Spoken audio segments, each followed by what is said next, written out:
लगेगा इन। हाँ, क्योंकि लोगों के पास में सवाल रहने से एक तो कि ये मालूम चलते कि किस जगह पे प्रॉब्लम है या कहाँ तक पढ़ाई हुई है। तो और ये हम ये जो बोल रहे हैं ना, एक ग्रुप में डाल देंगे, लिख के पहले डाल देंगे कि ये क्लास का एंट्रेंस से पहले ये करना पड़ेगा। हाँ, ये इतना सवाल लेके आएंगे, और यदि उनको सवाल पूछने का मौका नहीं मिलता है तो कम से कम चैट बॉक्स में लिख देंगे ताकि उस सवाल का जवाब हम जरूर दे दें। एक तो ये जरूरी है ना। और ये 21-23 को 2 दिन प्रोग्राम करें, उसके बाद यदि दरकार पड़ता है तो आगे भी करेंगे। बट एक ही शर्त है, क्वेश्चंस लेकर के आने से ज्यादा इंटरेक्टिव प्रोग्राम होता है, या फिर केवल मैं ही बोलूं तो फिर उसमें प्रोग्राम का इंटरेक्शन नहीं हो पाता है। तो ये जरूरी है ना। या फिर हम क्वेश्चन पूछे, हर आदमी से 3 क्वेश्चन पूछे, ये तैयार है तो फिर या तो 3 क्वेश्चन आप पूछे या फिर हम 3 क्वेश्चन पूछेंगे, ऐसे रखते हैं। पहले जो आप जो मॉड्यूल दिया है, जो साइनॉप्सिस करके, उसका तो पढ़ाई क्या हुआ उसका एक बार जांच करना चाहिए। वो तो उस क्वेश्चन से ही मालूम चल जाएगा ना, जब क्वेश्चंस आएंगे उसके ऊपर से तो मालूम चल जाएगा। और एक दिन आप चाहते हैं कि एक दिन वो क्वेश्चन आंसर जो मॉड्यूल होता है ना 100 नंबर का एग्जाम का, वो एक बार हम लोग ऑनलाइन में करेंगे। देखिए, मॉडल टेस्ट बट पहले तैयारी सही रास्ते पे हो रही हो ये मालूम चल जाए तो फिर मॉडल टेस्ट करने का मजा है। 100 क्वेश्चन मॉडल टेस्ट में जाने से पहले यदि हम 10 क्वेश्चन नहीं बना पाते हैं तो 100 क्वेश्चन करने का क्या लॉजिक है। तो वही हम लोग वहीं पे उसी दिन आप जो 10 क्वेश्चन देंगे उसमें हम लोग उसमें सबको पूछे जाएंगे क्या वो आंसर दे पा रहा है कि नहीं पा रहा है। क्योंकि तो जिस सवाल का जवाब ग्रुप में पोस्ट करते हैं वहां पे रिप्लाई 2-1 आदमी ही पार्टिसिपेट करते हैं, प्राइवेटली भी कर ले कम से कम, उसमें क्या दिक्कत है। ठीक है। तो वो होने से फिर 100 क्वेश्चन का मतलब होता है सर कि काफी अच्छी तैयारी हो, क्योंकि घर से काम करना 100 क्वेश्चन में काफी कंसंट्रेशन खोजता है। एग्जाम हॉल में 100 क्वेश्चन करना आसान है, लेकिन घर में क्या है कि बहुत सारा डिस्टर्बेंस होते रहती है, इसलिए फोकस करना मुश्किल होता है घर में। तो तैयारी कम से कम 15-15 क्वेश्चन, 10-10 क्वेश्चन करके हो, 3 दिन 4 दिन हो, क्या दिक्कत है, कोई दिक्कत नहीं है। 21-23 को क्वेश्चन आंसर जैसे हम बोल रहे हैं वैसे कीजिए, और जब तैयारी उस तरह की लग जाएगी तब फिर वो मॉडल क्वेश्चंस कर देंगे, 25 का, 50 का। 100 का तो खैर काफी मुश्किल है, 100 का 2 घंटे में घर से नहीं हो पाएगा, है ना। 25-50 क्वेश्चन तक का करेंगे तो फिर भी समझ में आता है।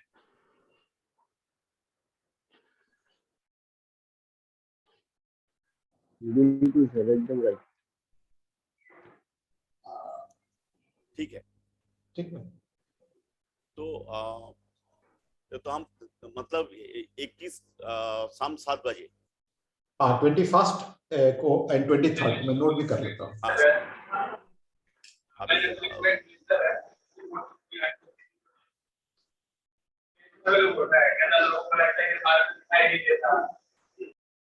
ठीक है, नोट कर लिया।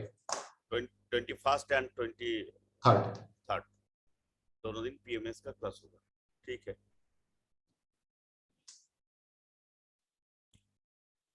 तो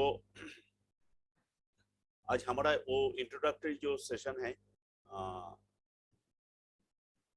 इसमें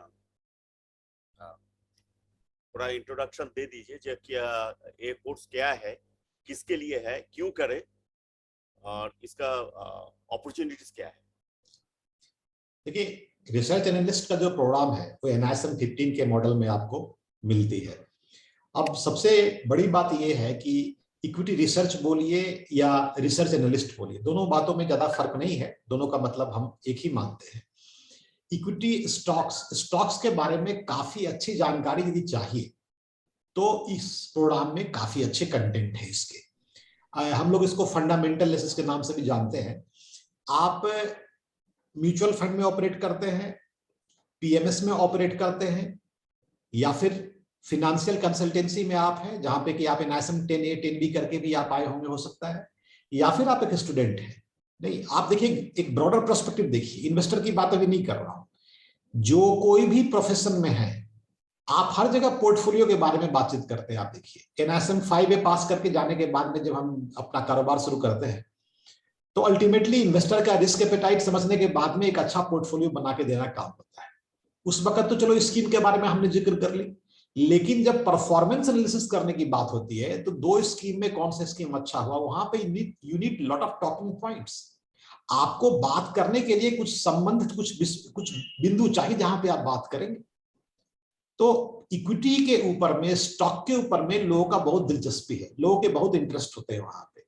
यदि आपकी कॉम्पिटेंस इक्विटी को समझने की है, इक्विटी को एनालाइज करने की है, तो आप NISM 5 करके डिस्ट्रीब्यूशनशिप में भी हैं, तो पोर्टफोलियो की क्वालिटी को एक्सप्लेन करना आपका कर्तव्य बनता है। और इस प्रोग्राम से आपको वहां पे बहुत इनडायरेक्टली बहुत फायदा मिलता है। एक तो बात ये होगी। अब दूसरी बात यह है कि साहब यदि हम NISM 5 नहीं करके NISM 10A 10B करके जो लोग कंसल्टेंसी करना चाहते हैं, तो देखिए वहां पे तो बिल्कुल फी बेस्ड काम होती है। वहां का नजरिया क्या है कि हम जितना बेहतर सलाह दे पाएंगे, जितना बेहतर इनसाइट दे पाएंगे, जितनी समझदारी हमको इक्विटी मार्केट के बारे में, स्टॉक स्पेसिफिक जानकारी हमको है, स्टॉक के बारे में हम मूल्यांकन कर सकते हैं कि स्टॉक की वैल्यूएशन क्या है और क्या होनी चाहिए, क्या हो सकती है। जितनी हमारी पकड़ होगी इस विषय के ऊपर में, उतना बढ़िया आप कंसल्टेंसी करेंगे। तो NISM 10A 10B करके जो लोग काम करते हैं, उनके लिए तो नॉलेज ही उनका मेन क्राइटेरिया होता है बाजार में अपने आप को सेल करने का और बाजार से फीस उठाने का। तो उनके लिए तो खैर ये प्रोग्राम काफी मददगार होती है, बहुत फायदेमंद होती है, ये बहुत जरूरी है।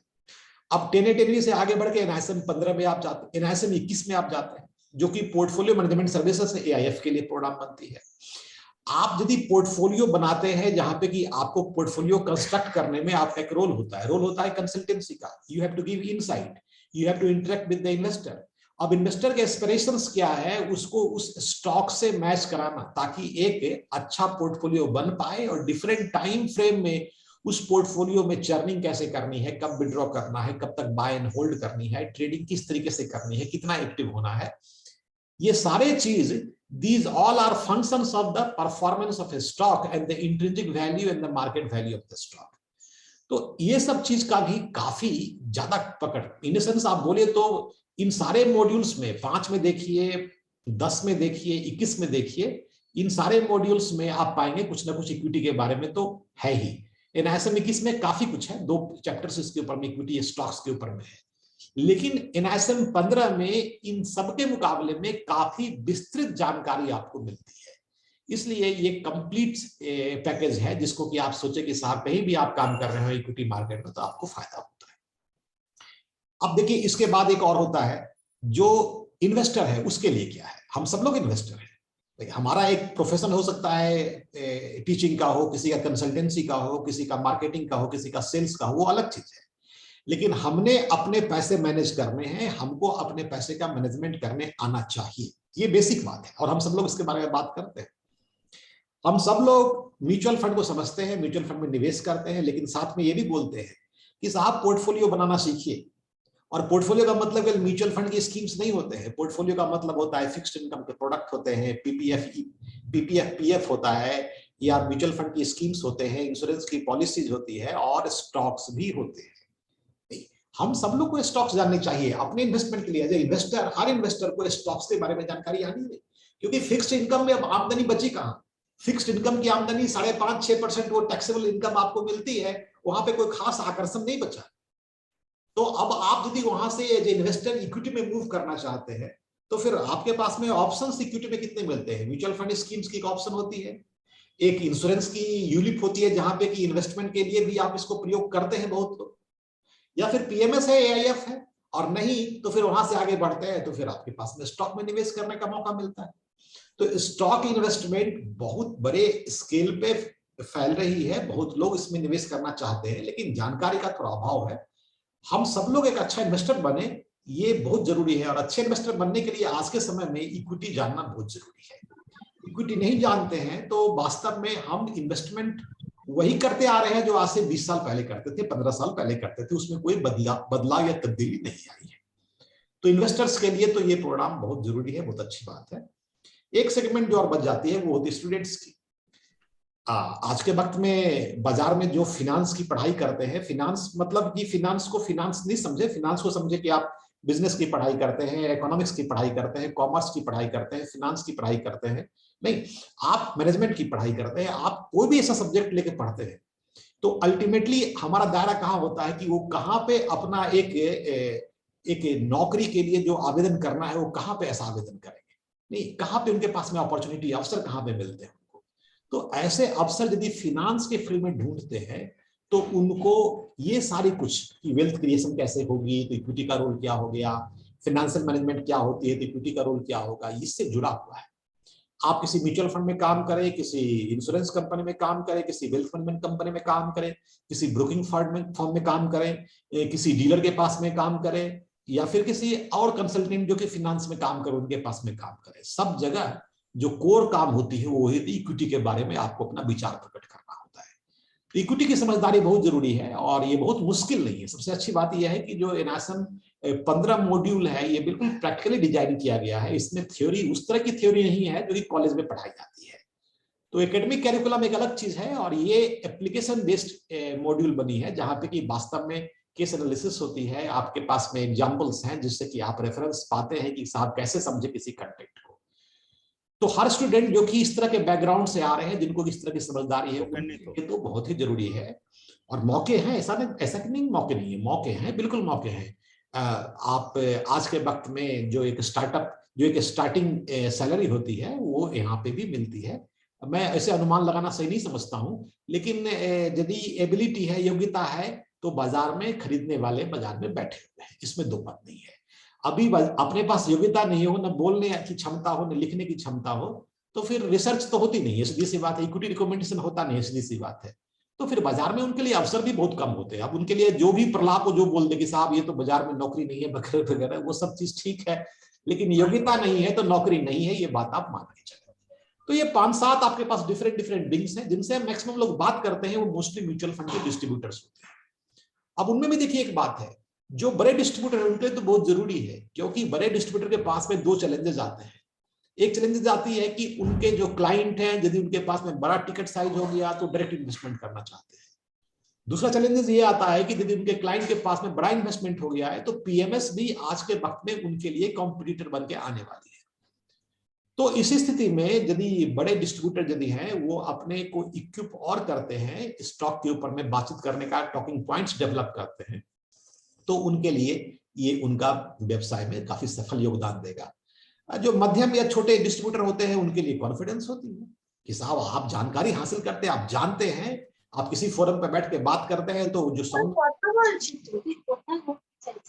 जो सुनने वाले हैं उनको काफी फायदे होते हैं। तो ये बहुत जरूरी है कि हम जिस इंडस्ट्री में बात करना अभी कर रहे हैं उस इंडस्ट्री में भी इसकी बहुत अहमियत है।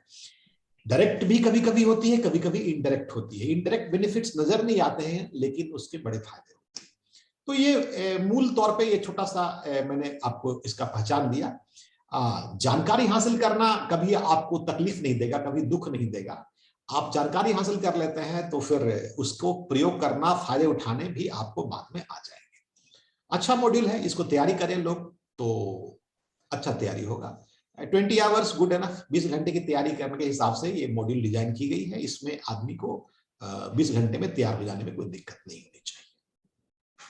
तो एक बार आप एनआईएसएम जो 15 का बुक है वो एक देखा सकता है, उसमें क्या है? देखा दीजिए। एक सेकंड, हमें जरा सा बुक 1 मिनट खोलने के लिए, 1 मिनट में बुक ऑन नहीं किया था, 1 सेकंड का समय दीजिए। उसमें सिलेबस क्या है तो सबका पता चलेगा कि एक्चुअली इसके हम लोग के लिए कितना जरूरी है जानकारी। 1 सेकंड बस मैं फाइल खोल रहा हूँ। देखिए एनआईएसएम का तो सारे बुक्स यदि आप देखते हैं तो बिल्कुल इंडस्ट्री के अनुरूप बनाए गए हैं। इंडस्ट्री का रिक्वायरमेंट जहां तक है बस वहीं पे एनआईएसएम की बुक होती है। और खासकर रिसर्च एनालिसिस की बुक यदि आप देखते हैं, हाँ मेरी फाइल खुल गई, मैं शेयर करता हूँ 1 मिनट के लिए, देखते हैं तो आपको काफी प्रैक्टिकल लगेगा। इनफैक्ट हर इन्वेस्टर के लिए ये जरूरी होनी चाहिए। मैं आपको दिखाऊं स्क्रीन शेयर करके तो आपको आसान लगना चाहिए।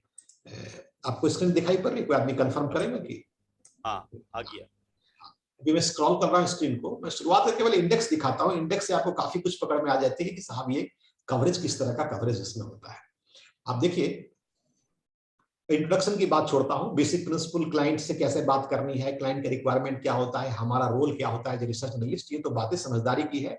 जो भी हम बात कर रहे हैं उससे ही उसके आसपास की बातें यहाँ पे करेंगे। आगे बढ़ते हैं। सबसे जरूरी है सिक्योरिटी मार्केट को जानना। अब ये टॉपिक आपको बार बार मिलते हैं, सिक्योरिटी मार्केट के बारे में जानना। अब यहाँ पे इक्विटी के बारे में हम लोग बात करेंगे। अब इक्विटी में बहुत सारी इक्विटी होती है, नहीं नॉर्मल इक्विटी है, वारंट्स है, स्पैन है, है ना, प्रेफरेंशियल शेयर्स है, तो थोड़ा उसके बारे में। फिर बाजार में जब इक्विटी को लेके आप जाते हैं तो बाजार में उस इक्विटी की अपनी अपनी प्रॉपर्टीज होती है, तो प्रॉपर्टीज को समझना, इससे जुड़ी हुई बातें जैसे वोलेटिलिटी क्या होती है, लिक्विडिटी क्या होती है, इस कॉन्सेप्ट को भी समझना बहुत जरूरी है। इसके बाद प्रोसेस में चले जाते हैं थोड़ा सा कि प्रोसेस डीमेटेरियलाइजेशन क्या था, रीमेटेरियलाइजेशन। अब ये बातें पुरानी हो गई, किसी जमाने में फिजिकल शेयर में कारोबार होती थी, अब ये बात 96, 97, 98 की है, उसके बाद से सारे के सारे शेयर्स डीमैट में आ गए।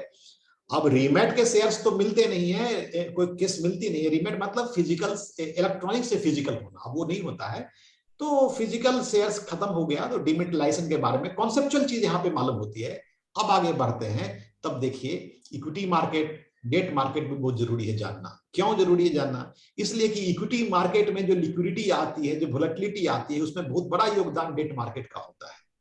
हम इक्विटी में अच्छे निवेशक बनना चाहते हैं या अच्छे इक्विटी के जानकार बनना चाहते हैं, तो इस जानकारी को समझने के लिए, पकड़ने के लिए वोलेटिलिटी और लिक्विडिटी, जो कि इक्विटी की गाइडिंग प्रिंसिपल होती है, वो डेट मार्केट से ओरिजिनेट होकर के आती है। इस संबंध को समझना है, ताकि हम जब बाजार में कोई डिसीजन होता हो, बाजार में कोई निर्णय लेती है फाइनेंशियल इंस्टीट्यूशंस वगैरह, तो उस वक्त हम इसको मेजरमेंट कर पाए कि साहब ये कितना असर करने वाला है। तो ये कॉन्सेप्ट्स यहाँ पे आपको मिलते हैं टाइप्स ऑफ बॉन्ड में। ये छोटा सा ब्रीफ टॉपिक है टाइप्स ऑफ बॉन्ड में, है ना। ये आपको यहाँ पे, ये आपको मदद करते हैं NISM 5 में भी। आप NISM 5 के करने के बाद में या फिर 21 करने के बाद में PMS का काम करें तो आपको देखिए ओवरलैपिंग यहाँ पे मिलती है। अब आता है शुरू फंडामेंटल रिसर्च क्या है। नहीं, फंडामेंटल रिसर्च में हम किसी भी कंपनी की balance sheet, PL account, cash flow statement, इसके बारे में जानकारी हासिल, ये कंप्लीट चीज है। यहाँ पे आपको एक स्टॉक स्पेसिफिक जो भी चीज सोच सकते हैं, मार्जिन क्या होती है, रेशियोज क्या होती है, इंट्रिंसिक वैल्यू क्या होती है, फेयर वैल्यू क्या होती है, फेयर वैल्यू निकालने के तरीके क्या होते हैं, डिस्काउंट मॉडल क्या होता है, फ्री कैश फ्लो मेथड्स क्या होते हैं। अच्छा, किसी PL अकाउंट, कैश फ्लो या बैलेंस शीट के अंदर में आप झांक के देखते हैं तो ईबिटा क्या होती है, पैट क्या होता है, EPS क्या होती है, बुक वैल्यू क्या होती है, रिजर्व का इंपॉर्टेंस क्या है, प्रमोटर के स्टेक होल्डरिंग से क्या आप अनुमान लगा सकते हैं। नहीं, ये सब चीज, बहुत सारी बातें यहाँ पे होती है। ये बहुत प्रैक्टिकल, यहाँ पे आप कम से कम 4 घंटा या 6 घंटा समय देते हैं, आपके पूरे प्रोग्राम का ये बैकबोन है। नहीं, इस पे काफी समय देते हैं। यहाँ पे थोड़ा सा यहाँ पे बात होती है टेक्निकल की, 1 पेज है, 2 पेज है, केवल इंट्रोडक्शन पार्ट ही है, क्योंकि फंडामेंटल एनालिसिस की प्रोग्राम है। तो यहाँ पे आप बाय एंड होल्ड इस कॉन्सेप्ट पे काम करते हैं। टेक्निकल का बात करते हैं तो फिर बोलते हैं ट्रेड करें, बाय एंड सेल करें। नहीं, तो टेक्निकल एक समझने के लिए होता है कि साहब फंडामेंटली कोई कंपनी अच्छी है कि नहीं है, टेक्निकल एनालिसिस के रेफरेंस में भी इसको देखा जा सकता है। हालांकि ये बहुत ज्यादा प्रयोग में नहीं आता है चीज, पर देखा जा सकता है। बिहेवियरल फाइनेंस, हम जानते सब कुछ है बट सक्सेसफुल नहीं होते हैं। हम कभी कभी नहीं जानते चीज को बट सक्सेसफुल होते हैं। आखिरकार क्या वजह है? लक नहीं बोलती इसको, वजह होती है इसके पीछे। वजह क्या होती है? You should know yourself. आप कौन, आपका क्या दायित्व है बाजार के प्रति में, आप बाजार को कैसे समझते हैं। इन चीजों को जानने के लिए, समझने के लिए ये चैप्टर बड़ा इंपॉर्टेंट होता है। It's a very very big subject. यहाँ पे इसके बारे में थोड़ी सी जानकारी होगी। स्टॉक के बारे में जानकारी हासिल करने के बाद में फिर हम आते हैं इकोनॉमिक एनालिसिस करने के लिए। ये सीखते हैं कि साहब आखिरकार एक स्टॉक का अच्छा व्यवहार कैसे। मैं एग्जांपल देता हूं, मैंने पिछले दिन एक प्रोग्राम में एक क्वेश्चन रखा था ग्रुप में, याद कीजिए, कि भाभा एटॉमिक सेंटर जो अपना है उसके फर्स्ट रिएक्टर किसने बनाया, किस कंपनी ने बनाया। फिर मैंने कहा कि साहब इसरो ने जो लॉन्चर्स बनाए सैटेलाइट लॉन्च करने के लिए, वो किसने बनाए। नहीं, और आपको जवाब मालूम है कि लार्सन टर्बो कंपनी ने बनाया। अब इंटरेस्टिंग चीज है, आप देखिए, आप मैक्रो समझिए, किसी कंपनी का relevance with respect to industry समझिए, किसी कंपनी का relevance with respect to overall economy समझिए। हम किस दिशा में जा रहे हैं। इंजीनियरिंग के बिना देश नहीं चल सकती है। और इसमें लीडर कौन है? तो लीडर आपको L&T। और ये बातें हम यदि मालूम करते, एनालाइज करनी आती है, तो बहुत पहले वैल्यू इसका नजर आता लोगों को। नहीं, जो इंडस्ट्री लीडर होता है वो अपने टेक्नोलॉजी से, अपने प्रोडक्ट से होता है। और यदि टेक्नोलॉजी है, प्रोडक्ट है, ह्यूमन रिसोर्स उनके पास में है, तो उनका रेलेवेंस इंडस्ट्री और इकोनॉमी के एनालिसिस में बहुत इंपॉर्टेंट है। फंडामेंटल का मतलब केवल कैश फ्लो स्टेटमेंट नहीं होती है, PL अकाउंट, बैलेंस शीट नहीं होती है। ये देखना पड़ता है कि डायरेक्टर ने क्या लिखा, डायरेक्टर रिपोर्ट्स, ऑडिटर ने क्या लिखा, auditors report, credit rating company ने क्या लिखा, उनके रिपोर्ट्स। नहीं, इनका सब चीज को मिला के जब हम एनालाइज करते हैं, तब जाकर के किसी कंपनी के बारे में काफी हद तक, मैं ये नहीं कहूंगा कि बिल्कुल 100% एक्यूरेट, एक्यूरेसी तो कुछ भी नहीं होती है। इसलिए नहीं होती है कि साहब भविष्य में क्या होगा आपको पता नहीं, लेकिन कोई कंपनी का अच्छा परफॉर्मेंस होने की कितनी संभावना है, मल्टीबैगर क्या होती है ना, कंपनी टर्न अराउंड कब हो जाती है। अब देखिए आज के वक्त में बहुत लोग बोलते हैं सर मौका चूक गया, नहीं तो हमने पैसे फलाने स्टॉक में बना लिए होते। क्या गजब का रिकवरी था उस स्टॉक में। गजब का रिकवरी नहीं होता है, रिकवरी तो मेजर्ड ही होते हैं। उसके टर्न अराउंड जो हुए थे, यदि हमको वो मेजरमेंट करने आ गया होता, स्पॉट करने आ गया होता, तो हम इन शब्दों का प्रयोग शायद नहीं करते। तब बोलते साहब बाजार में इसके वैल्यूज लौट के आए क्योंकि इसने बिजनेस मॉडल को चेंज किया। तो फंडामेंटल का मतलब कभी भी ये मत सोचेंगे कि साहब पब्लिश्ड फाइनेंशियल इंफॉर्मेशन देख लिए, पढ़ लिए, रेशियो समझ लिए, मार्जिन समझ लिए तो काम हो गया। नहीं, it has to be seen in line with the economic analysis, it has to be seen in line with the industry analysis। ये जो है इसको देखने समझने के बाद में काफी एक्यूरेसी बढ़ जाती है। नहीं, इसके बाद थोड़ा आप आगे बढ़ते हैं तो यहाँ पे है क्वालिटेटिव डायमेंशंस और आगे है क्वांटिटेटिव डायमेंशंस। यहाँ पे आकर के जितने शब्द का मैंने प्रयोग किया था अभी, है ना, रेशियोज और मार्जिन्स की, इसके अलावा भी बहुत सारा सब कुछ मेजरमेंट करने आप सीखेंगे। यहाँ पे बहुत एग्जाम्पल्स होते हैं। इस प्रोग्राम में तकरीबन हम लोग 50 के आसपास केस स्टडी करते हैं, 50 केस स्टडीज, और 5-10 तो आप खुद ही कर लेंगे। प्रोग्राम के 2 दिन के केस स्टडी के बाद में फिर आपको खुद भी करने आ जाती है। हम प्रोग्राम में एक फॉर्मेट भी आपको देंगे, if you want I can show you that format. उस फॉर्मेट में आप अपना रिपोर्ट भी लिखना सीख सकते हैं। मैं एक बार मैं दिखाऊं आपको, यदि हमें 1 मिनट का समय दीजिए तो मैं जरा फाइल खोलता हूँ, 1 सेकंड का समय दीजिएगा। तो उस फॉर्मेट में आपको एक रिपोर्ट लिखने आनी चाहिए। हालांकि मैंने देखा है, मेरा अपना अनुभव ये है कि शुरुआत में लोग हमारे फॉर्मेट को तो प्रयोग में रखते हैं, लेकिन बाद में सबके अपने अपने स्टाइल डेवलप हो जाते हैं और वो अपने स्टाइल के हिसाब से ही फॉर्मेट डिजाइन कर लेते हैं। अच्छी बात है, यदि आपने अपने हिसाब से एक फॉर्मेट डिजाइन किया और उस पर काम किया तो बहुत अच्छी बात है। मैं आपको दिखाता हूं जिस फॉर्मेट के जिक्र मैं कर रहा हूं, काफी लोग इसका प्रयोग करते हैं, मैं देखा है। 1 सेकेंड में देखता हूँ, 1 सेकेंड। हाँ, फॉर्मेट फॉर स्टूडेंट्स। ये देखिए, अभी मैं आपको फाइल एक शेयर करके दिखाता हूं।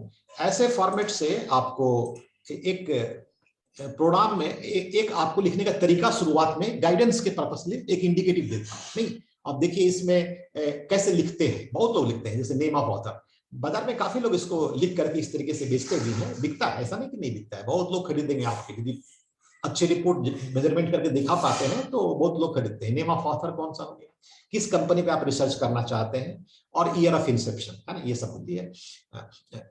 इसके बाद देखिए क्वालिटेटिव एनालिसिस शुरू करता हूं। Short commentary on promoters and management quality. बहुत इंपॉर्टेंट है कि हम जब किसी कंपनी का स्टडी करते हैं तो प्रमोटर और मैनेजमेंट क्वालिटी के बारे में बताएं। अब आप बोलेंगे यहाँ पे हमें याद एक प्रोग्राम में डाले साहब आप प्रमोटर की बात कर दी, भाई आईटीसी का तो कोई प्रमोटर ही नहीं है, एलएनटी का तो कोई प्रमोटर ही नहीं है। बिल्कुल सही बात की। तो वहां पे हमें प्रमोटर नहीं मिलती इस कंपनी में, तो we should look into management quality कि साहब यदि प्रमोटर नहीं, अब आईसीआईसीआई बैंक के प्रमोटर कौन है, कोई नहीं, एलएनटी के कोई नहीं है। ऐसे तमाम कंपनियां मिल जाएंगे जहां पे प्रमोटर आपको आइडेंटिफाई नहीं कर पाते हैं, तो मैनेजमेंट क्वालिटी दिखनी चाहिए। ये डिस्टिंक्शन करना बहुत जरूरी है हमको अपने एनालिसिस में। फिर आगे देखिए, आज के वक्त में जो डेस्क इन्वेस्टमेंट होती है प्रमोटर्स होल्डिंग के अलावा में एफआई होल्डिंग और इंस्टीट्यूशनल होल्डिंग, नहीं, ये बहुत इंपॉर्टेंट है, क्योंकि इस जगह पे इन्वेस्टमेंट जो लोग करते हैं उनका एक रिसर्च होता है, वो रिसर्च करते हैं। तो बहुत बड़ा रेफरेंस पॉइंट है हमारे और आपके लिए कि साहब जो हम सोचते हैं, जिस तरीके से हम किसी कंपनी का एनालिसिस करते हैं, वैल्यू निकालते हैं, क्या वास्तव में जो इंस्टीट्यूशंस हैं जहां पे रिसर्च के बाद ही रिकमेंडेशन होती है खरीदने की या बेचने की, उनका क्या नजरिया है इस स्टॉक के बारे में। तो इस पे कमेंट्री लिखते हैं हम लोग। ये कमेंट्री से जो क्लाइंट है ना उसको समझ में आते हैं कि साहब इनका व्यूज क्या है, या how does he interpret the numbers available on the systems. System पे जो नंबर है उसको हम कैसे एक्सप्लेन करते हैं। तो एक तैयार हो गया। ये शॉर्ट कमेंट्री का मतलब ये नहीं कि 10-15 शब्द में लिखेंगे, कम से कम 400-500 शब्द लेके चलिए 1.5 से 2 पेज तक लिखने के लिए हम रिकमेंड करते हैं। बहुत लोग हाफ पेज लिखते हैं, लेकिन एक बार लिखने का अभ्यास हो जाएगा तो लोग 1-1.5 पेज से कम नहीं लिखते हैं। एक बात नीचे आते हैं तो क्वांटिटेटिव असेसमेंट करते हैं, पिछले वो 1 साल में और पिछले 3 साल का एवरेज। ये नंबर्स कहां से लेने हैं मैं बताऊंगा आपको। ये नंबर्स अभी अब आपको कोई पेमेंट नहीं करनी पड़ती है। आज के वक्त में डाटा बिल्कुल फ्रीली अवेलेबल है बाजार में। हमें मालूम होनी चाहिए कि किसी कंपनी का डाटा कहां मिलेगा, बस। तो इक्विटी क्या है, रिजर्व क्या है, डेट क्या है, सेल्स क्या है, पैट मतलब profit after tax, operating margin क्या है, EBITA margin, earning before interest and tax margin, PAT margin क्या है, debt coverage ratio, debt equity ratio, ROC return on capital employed, EPS, ROE, ये नंबर्स हैं। ये सीखने में आपको 2 घंटे से 3 घंटे लगते हैं, आप पकड़ लेंगे। आप बोलेंगे सर ये क्यों, ये बहुत क्या खास है? ऐसा कुछ नहीं, ये सैंपल दिया मैंने आपको।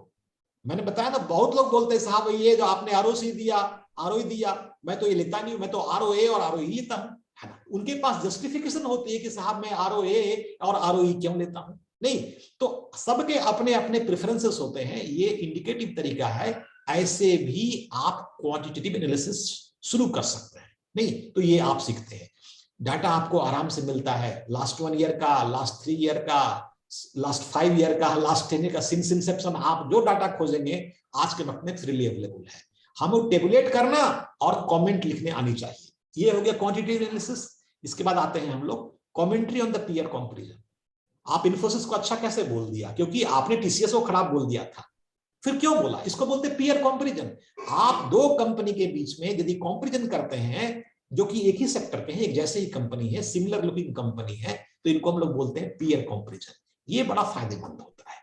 इससे आपको, जैसे आपने डिसाइड कर लिया कि साहब इंडियन इकोनॉमी अच्छी कर रही है, फिनांस अच्छा कर रहा है, कंज्यूमर ड्यूरेबल्स अच्छा कर रहा है, आईटी अच्छा कर रहा है, अपना 80% इन्वेस्टमेंट इसी 3 जगह के सेक्टर्स में डालेंगे। अब इस 3 सेक्टर्स में आप निवेश करते हैं, तो आप यहाँ पे कौन सी कंपनी में निवेश करेंगे, यहाँ पे पीयर एनालिसिस करनी जरूरी है। इसका प्रोसेस यहाँ पे होती है। आगे बढ़ते हैं। आपने कहा कि चलो जी टीसीएस ही लूंगा, सब कुछ सेट हो गया, तो टीसीएस कंपनी का भी तो कंपैरिजन करना पड़ेगा। आपने कहा कंपेयर तो किया ना मैंने, इन्फोसिस से कर दिया, मैंने एचसीएल से कर दिया। मैंने कहा नहीं, वो तो कर दिया, वो तो पीयर कंपैरिजन थी। अब कीजिए इन्फोसिस कंपनी का कंपैरिजन इसके पास्ट परफॉर्मेंस से, टीसीएस का कंपैरिजन इसके पास्ट परफॉर्मेंस। इसको बोलते हैं टाइम सीरीज एनालिसिस। बड़े पावरफुल टूल है। कोई कंपनी कब रिकवर कर जाती है, वो उसके टाइम सीरीज से, यदि कल तक उसका ऑपरेटिंग मार्जिन था 10%, आज हो गया 14%, तो बाजार उसको वैल्यू देगा, बिल्कुल वैल्यू देगा। कल तक किसी कंपनी में ऑपरेटिंग मार्जिन निगेटिव था, आज पॉजिटिव हो गया, तो आप बोलते हैं साहब ये तो टर्नअराउंड कंपनी है। पैट बाद में बिल्डअप होगा, पहले मार्जिन डेवलप होगा, रेशियो उसके बाद निकल करके आते हैं। तो कुछ चीज है, लीड इंडिकेटर्स होते हैं, उनको हम टाइम सीरीज में और बेहतर अध्ययन कर पाते हैं। नहीं, इसके बाद जो फॉर्मेट है, वो फॉर्मेट बोलता है कि साहब पिछले 6 मंथ का उस कंपनी का जो न्यूज है उसके बारे में आप अपना कमेंट लिखिए। फिर आप कमेंट लिखिए कि आपको क्या लगता है, इसको खरीदनी चाहिए, बेचनी चाहिए, या खरीदा हुआ है तो रखनी चाहिए, होल्ड नहीं, ये करते हैं। इसके बाद प्राइस प्रोजेक्शन करनी पड़ती है कि साहब आप 3 साल बाद, 5 साल बाद आप इन तरीकों से, अब हमने यहाँ पे 3 मॉड्यूल्स लिखा है, पी मल्टीपल लिख दिया, एक market price to EBITA module लिख दिया, एक market price to enterprises value लिख दिया। ये 3, आप चाहें तो 2-3 और मॉड्यूल डाल सकते हैं। ये सब तरीके हैं कि प्राइस प्रोजेक्शन क्या होगी। आज से 3 साल बाद किसी कंपनी का प्राइस आप नहीं इंडिकेट करेंगे तो क्लाइंट को तो फिर वही चीज है ना जो कि लिखी हुई है, उसको भी मालूम है कि भाई अच्छा करेगा। अच्छा का मतलब क्या, 3 साल बाद प्राइस कितना बिल्डअप होगा, that projection we need to estimate, है ना। तो ये फोरकास्टिंग करने आपको आती है। ये करने के बाद में जस्टिफिकेशन देनी पड़ती है हमको कि साहब आपने बोल दिया कि साहब 30 रुपए से बढ़ के 60 रुपया हो जाएगा 3 साल के बाद में, तो कोई तो वजह होगी ना आपके पास में, तो वजह आप यहाँ लिखते हैं। फिर अपना ऑथर्स का नाम लिखिए, अपना मेल आईडी डालिए, मोबाइल नंबर डालिए, डेट डालिए और सबमिट कर दीजिए। लोग सुनेंगे, देखेंगे तो फिर उनको अच्छा लगेगा।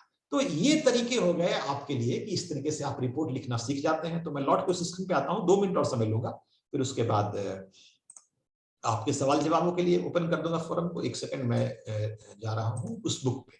तो यहाँ पे कंपनी एनालिसिस करते हैं और फिर रिपोर्ट लिखना आप सीख जाते हैं। ठीक है, आखिरी में वैल्यूएशन प्रिंसिपल जो आपने देखा था लास्ट में ना, कि आपने P multiple, enterprises value, EBITDA, इन चीजों के बारे में देख रहा था, तो वहां पे इन चीजों को यहाँ पे कवर करते हैं।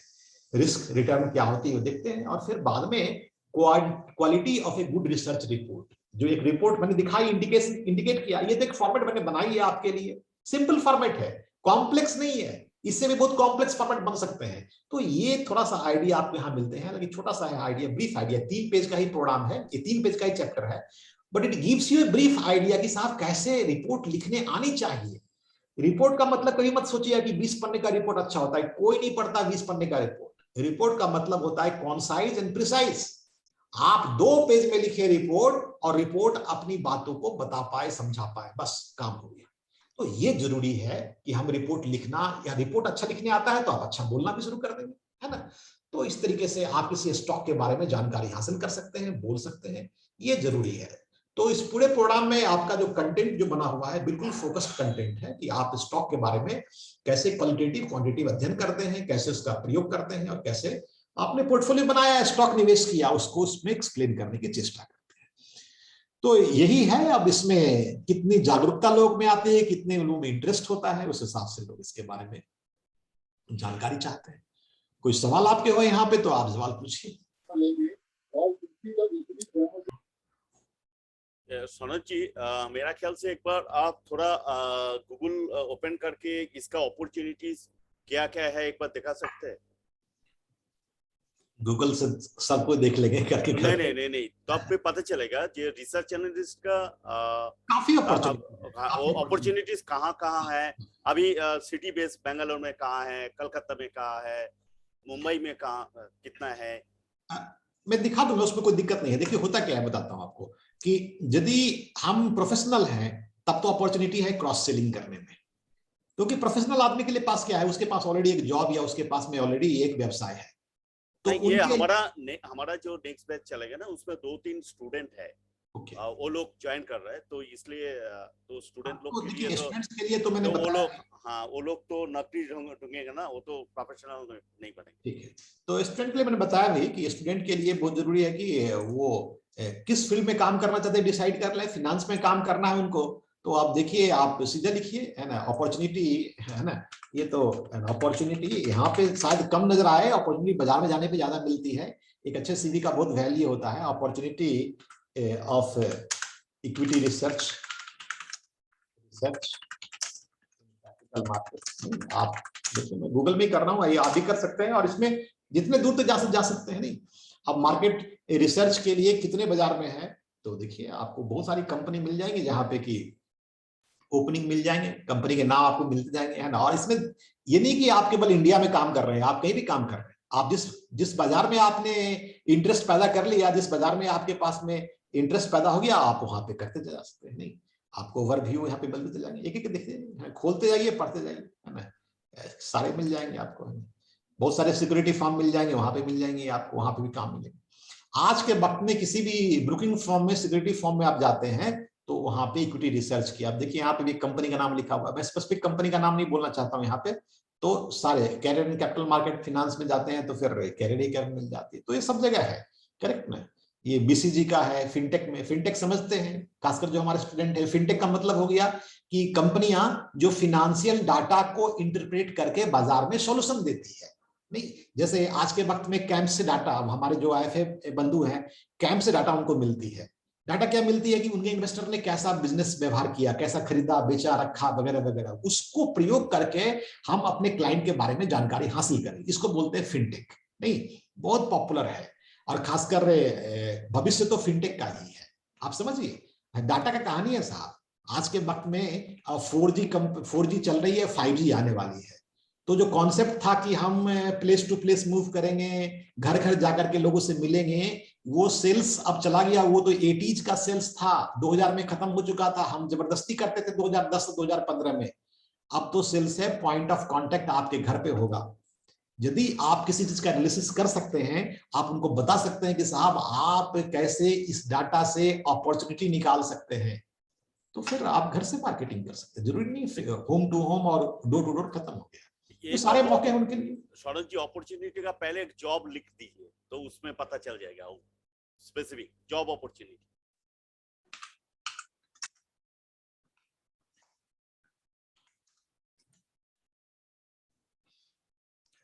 देखिए, बेंगलोर, मुंबई, चेन्नई सब ओपनिंग मिल रही है आपको। नहीं तो अब इसमें नहीं, तो इसके आगे तो फिर इतना रिसर्च करना चाहिए खुद भी, ऐसा मान के चलते हैं। नहीं, आप जिस शहर में चाहते हैं उस शहर में इस तरह के मौके मिलते हैं। मैंने कहा कि साहब हर जगह, हर सिटीज में आज के वक्त में Tier 1, Tier 2 हर जगह पे इक्विटी के काफी कारोबार होने लगे। आप देखें ना, कोविड के बाद पिछले 2 वर्षों में करीबन 1.5 करोड़ नए निवेशक आए। आप बताइए, इक्विटी मार्केट में 1.5 करोड़ नए निवेशक आए हैं, डीमेट अकाउंट खुल गई है। कौन है जो उनको हैंड होल्डिंग करेगा? कोई नहीं है। तो कौन करेंगे उनको? उनको आप ही करेंगे। लोग खुद चल करके आएंगे, बशर्ते कि मेरे पास में योग्यता हो कि हम उनको बता पाए। खुद चल करके लोग यूं नहीं आते हैं, वो आते इसलिए कि हम उनको कोई सोल्यूशन दे पाते हैं। तो योग्यता रहेगी तो लोग खुद चल करके आएंगे, इसमें कोई दिक्कत की बात नहीं।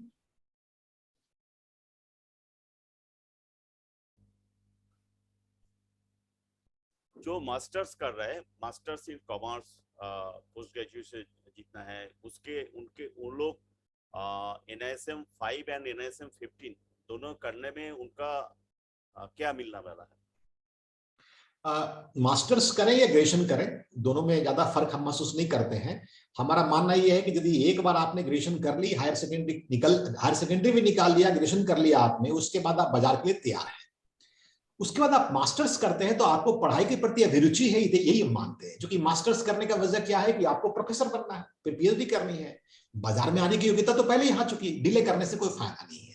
तो एक बार आदमी ने हायर सेकेंडरी कर लिया या ग्रेजुएशन कर लिया, वो बाजार में यदि आना चाहते हैं तो NISM 5 और NISM 15 कॉम्बिनेशन बहुत ही डेडली कॉम्बिनेशन है। आप 3 लेके चलिए, 2 के बदले में एक और ऐड करता हूं, 5, 15, 21।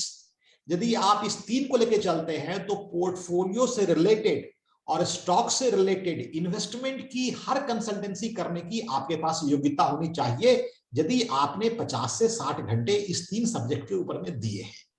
थोड़ा अभ्यास करना पड़ता है लिखने का और बोलने का। अब बहुत लोग लिखने में कमजोर होते हैं, दिक्कत की बात नहीं है, लिखने का काम कमजोर है, कोई दिक्कत नहीं। बोलने में कमजोरी बहुत खराब, बहुत तकलीफदेह होती है, उसमें फायदा नहीं मिल पाता जितनी फायदा मिलने की संभावना है। 5, 15 और 21।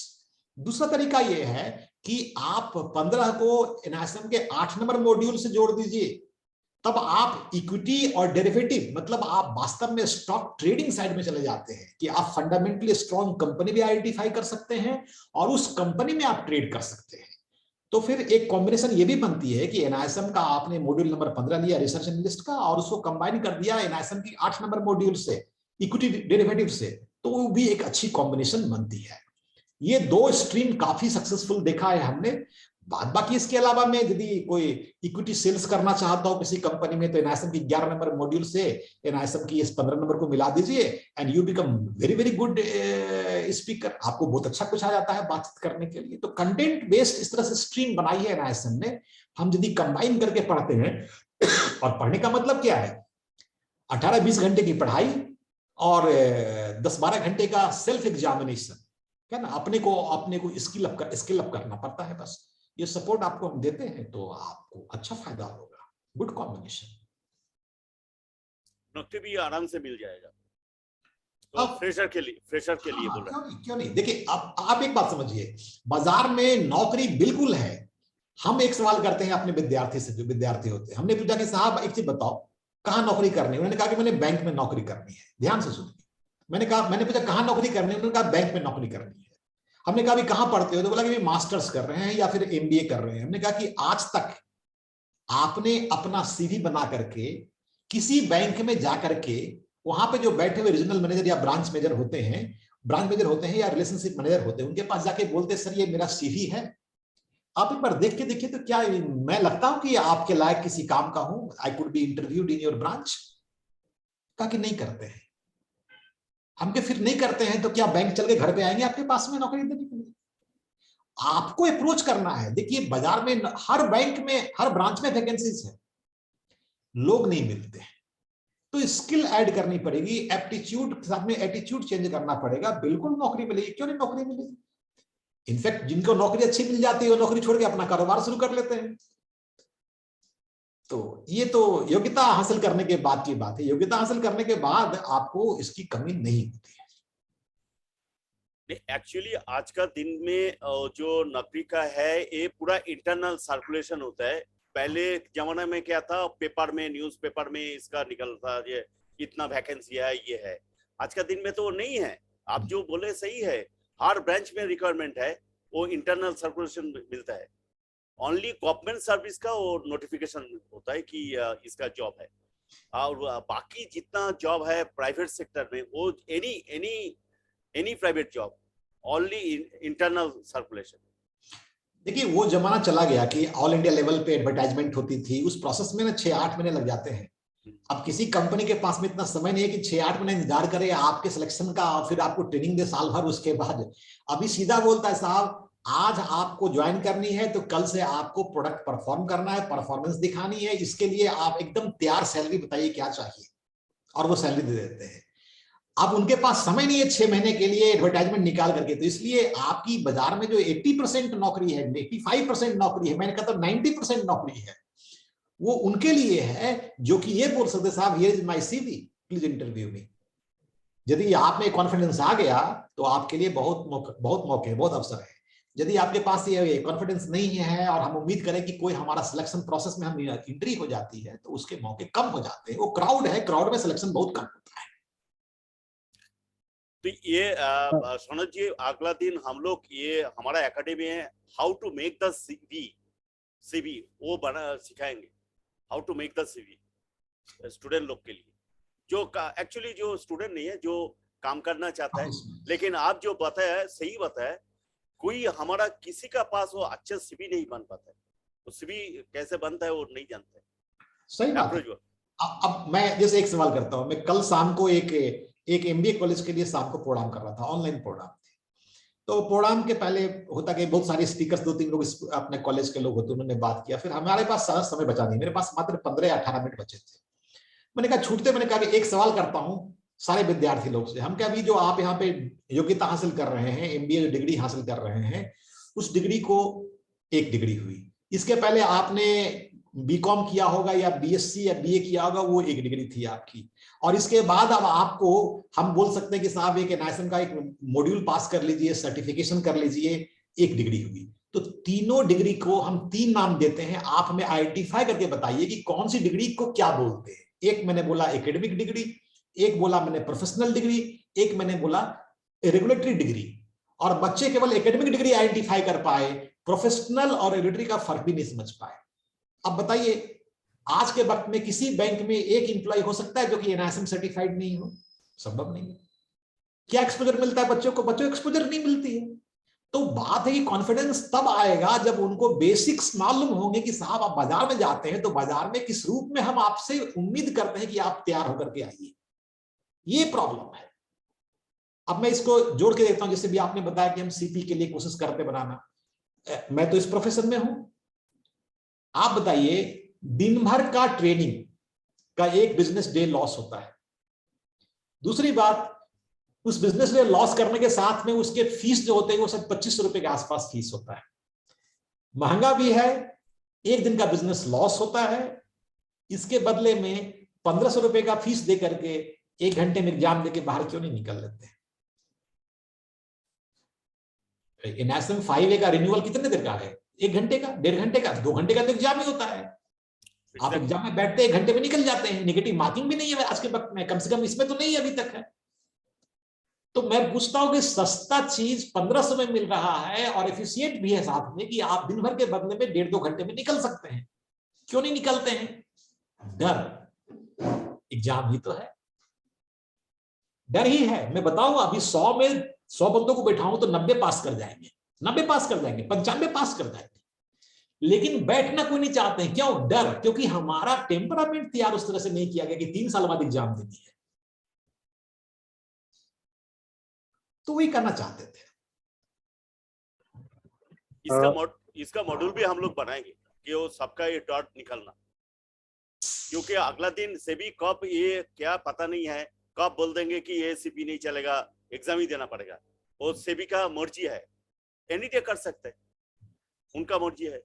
लेकिन हम लोग को जो ये प्रोफेशन में है, हम लोग को तो तैयार रहना चाहिए कि हम लोग को ये जब जो बोलेंगे तो हम लोग उसमें एग्जाम देने के लिए तैयार होगा, कोई प्रॉब्लम नहीं है। तो मेंटली प्रिपेयर्ड होना चाहिए हम लोग को। हाँ, क्वेश्चन कर रहा था अंशु, बोलिए। सर मेरा क्वेश्चन ये है कि मैं, जैसे मेरा एग्जांपल अपना दूं तो सर मैं म्यूचुअल फंड में तो पिछले 6-7 सालों से एक्टिव हूं, बट डायरेक्ट इक्विटी में मेरा एक्सपीरियंस 0 था। तो कई जगह जो हमारा पीएमएस वाला जो मॉड्यूल चल रहा था उसमें भी मुझे थोड़ा प्रॉब्लम हो रही थी। तो जब ये इक्विटी रिसर्च की बात कर रहे हैं हम, तो इसमें सर एकदम बेसिक से शुरू किया जाएगा या कहीं कुछ basic level of understanding equity की होनी चाहिए? नहीं, ये बेसिक से शुरू है। आप देखेंगे कि चैप्टर नंबर 3 में इक्विटी, इंट्रोडक्शन टू इक्विटी था, इंट्रोडक्शन डेट भी था, चैप्टर नंबर 3 में था। 2 में इक्विटी मार्केट, सिक्योरिटी मार्केट के वर्ड से आया था, तो बिल्कुल बेसिक से ही है। जो हाई स्किल फंडामेंटल एनालिसिस होती है, जैसे आप प्रोग्राम देखेंगे एनएससी का प्रोग्राम बाजार में आता है, हम लोग करते हैं एनएससी का, वो 10 घंटे का होता है। उसमें जो पहला 5 चैप्टर था ना आपका इस किताब का, वो आउट, वो नहीं होता है। उसमें शुरुआत ही करते हैं डे 1 से, सीधा पीएल अकाउंट खोल देते हैं, सीधा बैलेंस शीट खोल के दिखाना शुरू करते हैं। तो वो प्रोग्राम जो होते हैं, जो बाजार में होते हैं 10 घंटे 8 घंटे के, तो उसमें हम बेसिक्स बोलते तैयार होकर के आइए। इस प्रोग्राम में तो हम डे 1 आपको पीएल अकाउंट बैलेंस शीट पे लाने से पहले कम से कम 6 घंटे तो हम ऐसे निकालते हैं आपके साथ में कि इक्विटी क्या है, इक्विटी की प्रॉपर्टीज क्या है, इक्विटी में मेरिट्स डिमेरिट्स क्या है, इक्विटी फंक्शंस कैसे करता है, इक्विटी में इंट्रिंसिक वैल्यू निकल के कहां से आती है, वैल्यू क्या है, कॉन्सेप्ट पे पहले 4 घंटे तो कम से कम जरूर चले जाते हैं। उसके बाद हम बाजार में जाते हैं लेकर के, जहां पे कि आपको पब्लिश्ड फाइनेंशियल इंफॉर्मेशन पढ़ना और उसके बाद उसका एनालिसिस करना, इंटरप्रिटेशन करना, वो सीखना। तो वो चीज इसमें समय मिलता है आपको, इसलिए तो मतलब 20 घंटा आपको, 20 आवर्स। ओके। अब देखिए पीएमएस, एक इंटरप्ट करता हूं फिर आप सवाल कर देंगे। पीएमएस जैसे है, अब पीएमएस में क्या है कि आप पीएमएस थोड़ा हाइड प्रोडक्ट है, नंबर भी 21 है उसका, 15 नंबर फंडामेंटल है। पीएमएस प्रोडक्ट में आप देखिए पीएमएस का जो सब्जेक्ट है कितना बड़ा है, उसमें देखिए इक्विटी था, उसमें देखिए डेट भी था, उसमें देखिए डेरिवेटिव भी था, उसमें फंडामेंटल भी था, उसमें छोटा सा 3 पेज का टेक्निकल भी है, उसके अलावा उसमें पूरा फुल स्केल म्यूचुअल फंड है, इसके बाद कंप्लायंस है, रिस्क है। तो पीएमएस एक बहुत ही इनलार्ज टॉपिक है। पीएमएस के लिए हम हमेशा रिक्वेस्ट करते हैं कि आप यदि 8 घंटे का प्रोग्राम करते हैं तो 6 घंटा मेरे साथ बात कीजिए, अलग से सवाल जवाब कीजिए। किसी प्रोग्राम में खासकर हम लोग जो कि इस फील्ड में आके काम कर रहे हैं, उनके लिए जरूरी नहीं है कि आप केवल पास कर गए, उनके लिए जरूरी ये है कि आप जितना जानते हैं उसका 80% तो कम से कम बोलना शुरू कर दीजिए बाजार में, बस तब काम पूरा होगा। तो पीएमएस थोड़ा हाइड प्रोग्राम है और फंडामेंटल एनालिसिस एक उसमें से एक चैप्टर स्पेसिफिक है कि फंडामेंटल स्टॉक्स के ऊपर में ही आप काम कर रहे हैं। तो दोनों में काफी समय काफी गैप है। बोलिए, आप कुछ बोल रहे थे। तो इसका मतलब सर हमें जो है पीएमएस का एग्जाम बाद में देना हो चाहिए, पहले हमको ये रिसर्च एनालिस्ट का एग्जाम एटलीस्ट जो है ये शुरू हो रहा है ये मॉड्यूल पूरा कर लेना चाहिए, तो हमें थोड़ा सा आसानी रहेगी। देखिए अब ऐसे है, पीएमएस में म्यूचुअल फंड था, चैप्टर नंबर 3 वो तो आप कर ही चुके हैं। पीएमएस में फिक्स्ड इनकम सिक्योरिटीज है, चैप्टर नंबर 4 वो भी आप जानते हैं, करते हैं, थोड़ा बहुत उसको और एक्सपेंड करना था। पीएमएस में थोड़ा बड़ा है फिक्स्ड इनकम सिक्योरिटी, उसमें फंडामेंटल है इक्विटी स्टॉक्स के ऊपर में, तो आप यहां से करते हैं। हमने कहा कि पीएमएस में 5-6 चीज को मिला करके वो बहुत ही एक्सटेंसिव बनाया गया है। तो फंडामेंटल से मदद मिलेगी, काफी मदद मिलेंगे आपको, म्यूचुअल फंड से मदद मिल रहा है वहां पे काफी, आपको फिक्स्ड इनकम से मदद मिल रहा है काफी आपको वहां पे, डेरिवेटिव। अब हम यदि ये बोले कि साहब एरासम के 8 नंबर मॉड्यूल में डेरिवेटिव सीख लेंगे तब ये देंगे, तो ज्यादा हो जाएगा। तो उतना आपको आना ही चाहिए। जो मेरा सवाल है ना, जैसे हम हर प्रोग्राम में बोलते हैं कि शुरुआत में कुछ सवाल है तो बताइए। एक अच्छे विद्यार्थी के लिए क्या करना चाहिए कि फटाक से कॉपी उठानी चाहिए और 5 क्वेश्चन चैट बॉक्स में डाल देनी चाहिए कि भाई ये 5 सवाल है, अब आप बोलना शुरू कर दीजिए। जो ये नहीं होता है, क्योंकि 5 सवाल पूछने के लिए आपको कम से कम 8-10 पेज पढ़ने पड़ेंगे, तब 5 सवाल लिख पाइएगा। आप ऐसे नहीं पूछेंगे कि सर इक्विटी क्या होता है, क्योंकि भाई ये तो सवाल तो बेसिक सवाल है, सबको पता है, इसलिए ऐसे नहीं पूछ सकते हैं। तो अच्छे सवाल निकालने के लिए 5 पेज पढ़नी पड़ती है। हम जब किसी प्रोग्राम में आपसे बोलते हैं कि साहब हमको 5 कुछ सवाल पूछिए बिगिनिंग में, मेरा मंतव्य ये होता है कि साहब यदि आप 2 सवाल ही पूछते हैं तो 2 पेज जरूर पढ़े होंगे, 10-15 चीज जरूर देखा होगा, है ना, और उससे बहुत फायदा होता है। लेकिन थोड़ा सा यहाँ पे अभी क्या है कि एक एज का भी फर्क होता है, दूसरा जब एक बार पैसा अर्न करना, लक्ष्मी जहां रहती है ना, सरस्वती वहां से चली जाती है। दोनों बहनों में बैर बहुत है।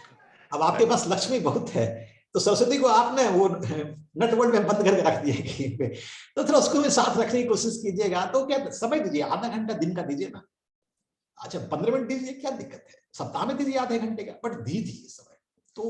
तो ये होगा, इसलिए रोकिए मत, है ना, रोकिए मत। लेकिन एक बात है कि फंडामेंटल बहुत ही पावरफुल, इसके टॉकिंग पॉइंट्स बड़े अच्छे जनरेट होते हैं। जैसे मैं एक सवाल करता हूं अभी, सर आपको तो स्टॉक्स के बारे में काफी जानकारी अच्छी होगी ही, क्योंकि इक्विटी मार्केट में काम करते हैं, म्यूचुअल फंड में काम करते हैं। हमको सर 2 स्टॉक्स बताइए जिसमें कि अगले 2-3 साल में पैसा थोड़ा सा बच जाए। ट्रिगर आता होगा, ये बोलूं कि ये बोलूं कि ये बोलूं, किसको ही बोल सकता था, अच्छा ही तो लग रहा है। इंडिगो ले लेते हैं, जहाज तो रीड कीजिए उसका, नहीं तो पावर कंपनी ले लीजिए सर, पावर कंपनी में पैसे बनेंगे, बिना पावर का तो दुनिया नहीं चलेगा ना, नहीं चलेगा सर।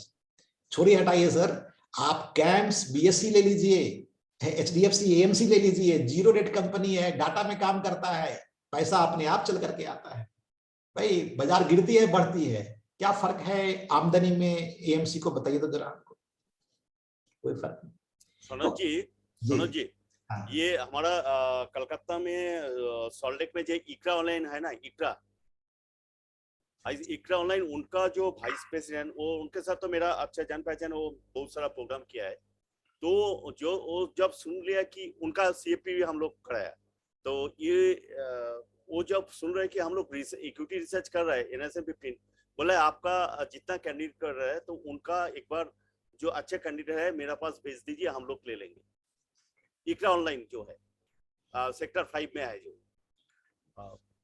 तो इक्विटी रिसर्च, तो ये ऑलरेडी इंडस्ट्री में मेरा पास इंक्वायरी आ रहा है कि आपका कितना बंदा वो पास कर रहा है, उनका अच्छा है कि एकेडमिक भी अच्छा है, उसका मार्केट क्या है, वो CV देख के भेज दीजिए, हम लोग तुरंत ले लेंगे। तो ये अभी तैयार नहीं कर पा रहा है, ये सबसे बड़ा बात है। अभी यही पे हम इसलिए थोड़ा मास्टर डिग्री करने वाला जो मास्टर्स इन कॉमर्स एंड वो लोग को हम बोल रहे हैं कि आप लोग ये तैयार हो जाइए, NSM 5 और 15 दोनों क्लियर करके जाइए, तब आपको ये नौकरी मिल जाएगा। तो ये रिक्वायरमेंट ऑलरेडी हो चुका है। और ये मेरा आनंद राठी ने बोला है, उसका 6 लाख का पैकेज कलकत्ता में, भेजिए। बाजार में पैसे बहुत है, सबको पता है बाजार में पैसा बहुत। लेकिन कैंडिडेट नहीं है, लेने आना चाहिए। नहीं कैंडिडेट नहीं है, तो ये अगला दिन के लिए, इसलिए वो लोग अभी इतना सब बोल रहे हैं हमको काम नहीं, लेकिन जो पढ़ाई नहीं कर रहा था, कैसे प्रोफेशनल पढ़ाई तो नहीं हो रहा है, सब एकेडमिक हो रहा है, इसलिए उनका काम नहीं मिल रहा। ये हमारा एक ग्रुप में ना, हमारा ये academy company secretary Subhashish Bose है, ये बहुत पुराना बंदा है। तो ये हम लोग अगला दिन उनका ये आज है, इसमें देखा है, ज्वाइन किया था अभी है कि, हाँ सुभाषिष दा आप है? हेलो सुभाषिष बोस, एक बार उनको फोन कर लेते। ये जो कंपनी का मैटर जो है ना, वो एक दिन हम उनको बोलेंगे कि कोई प्रैक्टिकल काम कर रहा है ना, कंपनी सेक्रेटरीट है, तो उसका जो बैलेंस शीट का जो जब तक कुछ बातचीत करेंगे, तो हम लोग एक दिन उनको भी इंट्रोडक्शन कर लेंगे। बोलिए सनोज जी, ओवर टू यू। तो हम वही बोल रहे थे कि जैसे अभी मन में कुछ बात आई ना कि साहब पावर कंपनी ले लीजिए, डाटा की कंपनी ले लीजिए, एग्रो कंपनी ले लीजिए, है ना, एनर्जी फर्टिलाइजर कंपनी ले लीजिए, वगैरह वगैरह, है ना। जैसे अभी आप एक न्यूज सुना कि भारत अब जो है यूरिया का इंपोर्ट बंद कर दिया, अब हम अपने कंट्री में बनाएंगे। अब इसका क्या इंपॉर्टेंस है, कि इसका क्या फर्क पड़ने वाली है जो हमारे कंपनी है जो कि इस फील्ड में काम करती है। एक स्टेटमेंट सुना कुछ दिन पहले के लिए, इसी को फंडामेंटल बोलते हैं। एक स्टेटमेंट सुना था पहले आपने कि गवर्नमेंट बोली कि साहब हम जो हिंदुस्तान में डीजल बनाएंगे उसमें इथेनॉल 20% ब्लेंडिंग होगी। क्या फर्क पड़ता है इससे हमारी उन कंपनीज का जो कि इथेनॉल बनाने में काम करती है। तो मेरा कहना यह है कि फंडामेंटल्स इतना बेहतरीन टॉकिंग पॉइंट देता है आपको बाजार में काम करने के लिए कि कहीं पे भी आप बैठते हैं तो फिर you are in a leading position, commanding position, ये फर्क पड़ता है।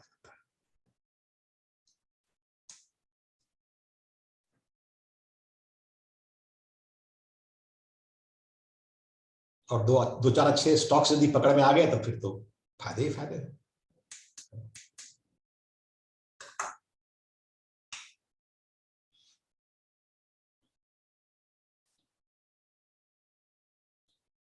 कोई सवाल के नहीं कहा हो तो पूछ सकते हैं चाहे।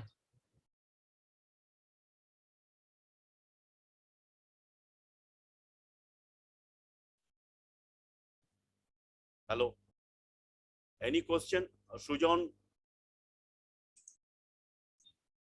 राकेश जी, आप कुछ बताएंगे?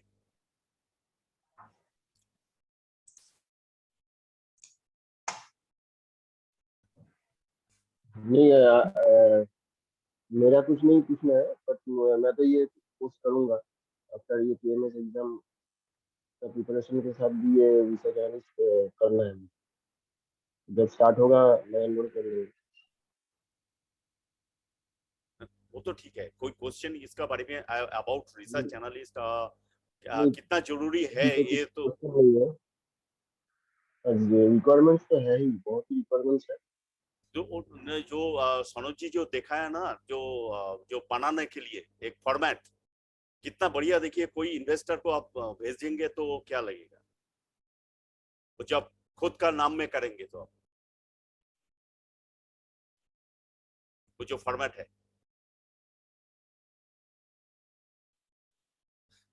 तो ये राकेश जी आपका लेसन इसमें क्या क्या लग रहा है?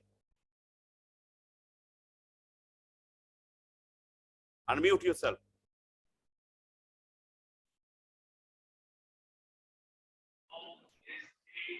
सर मेरा जो इसमें ओपिनियन है, 5A के साथ अगर आपको PMS करना है तो उसके साथ रिसर्च एनालिस्ट जरूर करना चाहिए। Then you can break the ice in the market easily. Newcomer के लिए जो नया कमर आना चाहता है इंडस्ट्री में, जो नया स्टूडेंट है, ये लोग जो स्टूडेंट्स है sir, depend on their own choice. Finance अब- इंडस्ट्री में जो काम करना चाहता है actually, फाइनेंस इंडस्ट्री में जो काम करना चाहते हैं, चाहे वो MBA है चाहे कोई भी है, उसको निस्सन की NISM की सर्टिफिकेशन जरूर करनी चाहिए, जिसको फाइनेंस इंडस्ट्री में काम करना है, एक्सेप्ट बैंकिंग। हालांकि बैंकिंग में उसको बाद में बैंकिंग मैनेजमेंट NISM की सर्टिफिकेशन जरूर करवाएगी।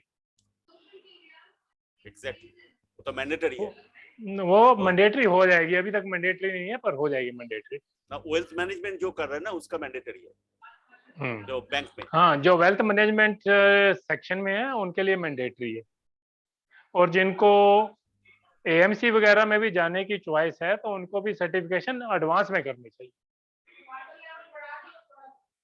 लाइक 10A 10B उनको जरूर Yes. करनी चाहिए, क्योंकि अब AMC ने मैंडेटरी कर दी है ब्रांच हेड के लिए और रिलेशनशिप मैनेजर के लिए 10A 10B।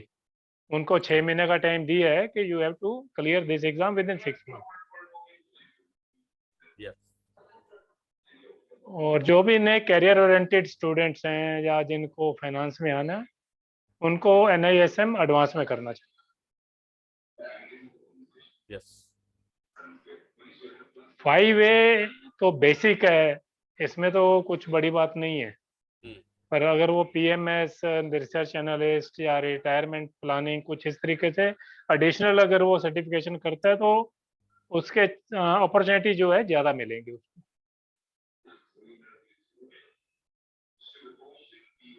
Yes. Thank you, Rakesh ji. Now I am introducing our most respected company secretary, Mr. Subhashish Bose.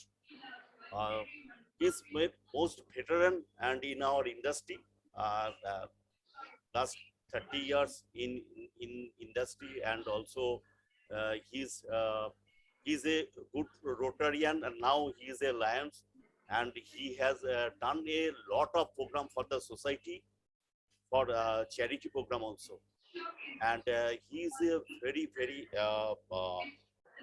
blunt people and our company as a company secretary. So I welcome to Mr. Subhashish Bose. Please introduce yourself and help us about our fraternity also. He is also our SDGA member also. Mr. Subhashish Bose. Thank you, Gautam da. Thank you so much for introducing me. I am Subhashish Bose. I am a South Pointer. I am a company secretary of 1992 batch. I worked in the corporate. I was in the Gardenia Shipbuilders as a secretary for 10 years. Then I am in the practice. I am in a professional from 2005 onwards till date. From 1995, I have joined Rotary and doing some services for the society. Linked with our study, education, whatever may be. I'm doing investor awareness program. Everyone knows what happened to the state of West Bengal, especially the general public that been looted by Rose Valley or many of the companies. So we are doing investor awareness program every year, and Gautam da was also with me in several type of programs. This year also we have done in 2021 of 10th of December, and we have finalized all on 7th of December 2022, where I'm inviting all the organizations head, including the ROC of Kolkata, the National Stock Exchange, Bombay Stock Exchange, all the 3 institutes elected chairman, means Chartered Cost and CS. They have been present, and we are doing on the road for the general public where they should invest. So since Gautam Da requested me to be a part of this organization, I have applied for the membership.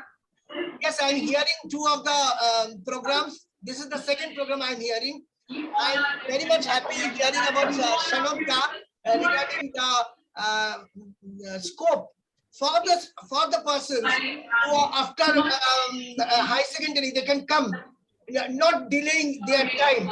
They should be in the finance market, having the scope of going through these procedural exams of this finance, and they should. Frankly speaking, with the Chartered Cost and CS, we have our subject in the capital market.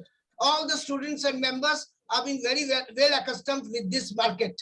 So we are doing, I have already completed at least having 50 company secretaries. They have done their company secretaries training under me. They are working in different companies and some are practicing.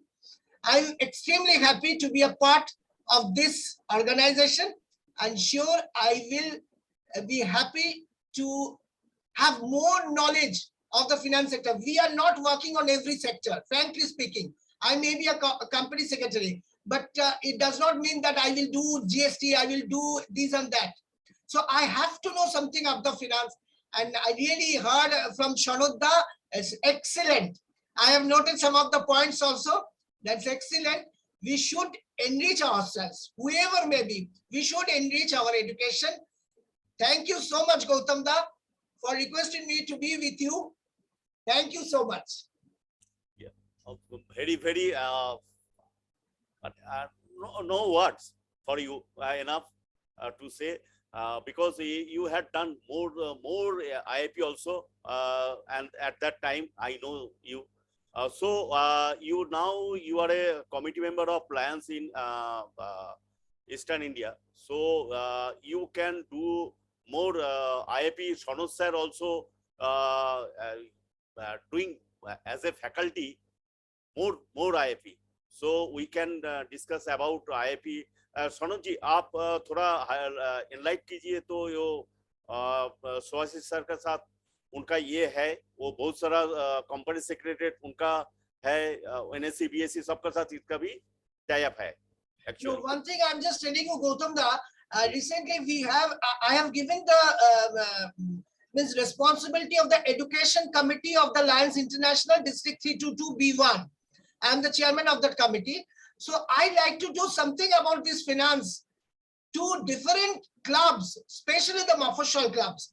I have also finalized some of the speakers also. Gautam Da, you will be there also in that program, and you finalize who will be there to speak in Hindi, because in Lions, the majority persons are Hindi.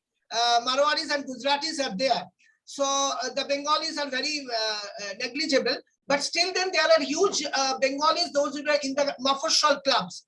Yes. So Bengali and Hindi will be the correct area of speaking. So you finalize who will be the speaker. Recently I'm doing such a virtual meeting to enlighten the general public, means not the general public, the Lions member. They should know where to invest. Everyone does not know. They are just going to the bank and to the post office. That is not investment. They should hear Shanod Da. They should hear the good speakers, which you please finalize. We have also speakers. That will be a good thing.